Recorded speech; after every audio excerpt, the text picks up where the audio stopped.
Сонгон хайрхан дүүрэгт соёлын бит болон бит бус үеийг өвлөн уламжлагч 330 гаруй иргэн байдаг.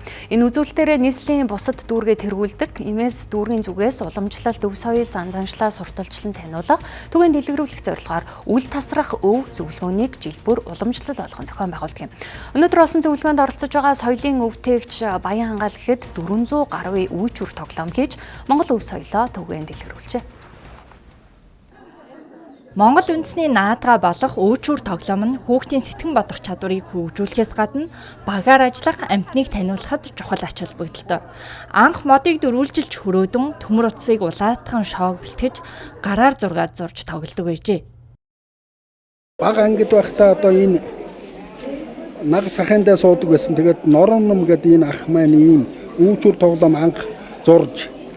Тэгээд би бас хүүхэд байхдаа энийг сонирхож дурлж ингэж хүүхэд байхдаа ингэж дөрөвдүгээр ангид байхдаа энэ тоглоомыг зурсан. Тэгээ 30 хэдэн жилийн дараа энийг ахыхаас олж авсан байгаа. Тэгээд энэ сүүлийн үед одоо тэтгэврт гараад энэ өвчүүр тоглоомыг дахин шинчилж одоо хүүхэд залуусуудыг одоо ингэж сургах талаар одоо ингэж ажиллаж байгаа. Тэгвэл Улс аймгийн Түргэн сумын угуул Бурмаага 7 дахь үеийн соёлын өвтгийгч дөрвд дээл ойдог хүн жил ирэх бүр хавардсан. Тэгвэл тус дээл нь энгийн дээлийг бодвол ойдл ажиллагаа ихтэй гэдгээр онцлогтой.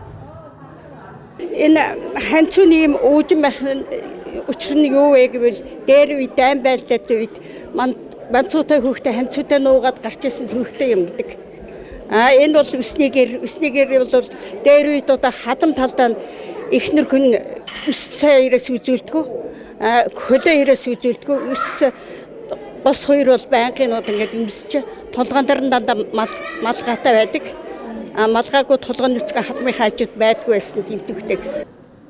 Үл тасрах өв зөвлөгөөнд соёлын бит бус үеийг өвлөн уламжлагч иргэд сурагчид, сургуулийн өмнөх боловсролын багш нар, албан хаагч зэрэг 1000 гаруй иргэн оролцсон юм а.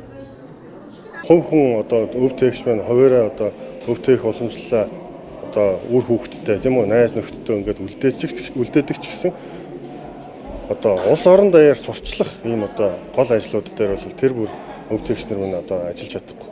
Тийм учраас энийг дүүрэг нийслэлийн зүгээс бодлогоор дэмжиж одоо энэ соёлын уламжлал болон энэ өвтгөгчдийн одоо түүх соёлын асуудлыг дэлгэрүүлэх ийм одоо гол зорилгол тээж одоо хамтарч ажиллаж байна.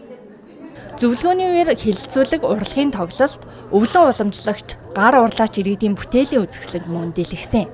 Цаашид соёлын өв тээгч нарын урлагийн нэгдсэн тоглолтыг зохион байгуулахаар төлөвлөж байгаамаа.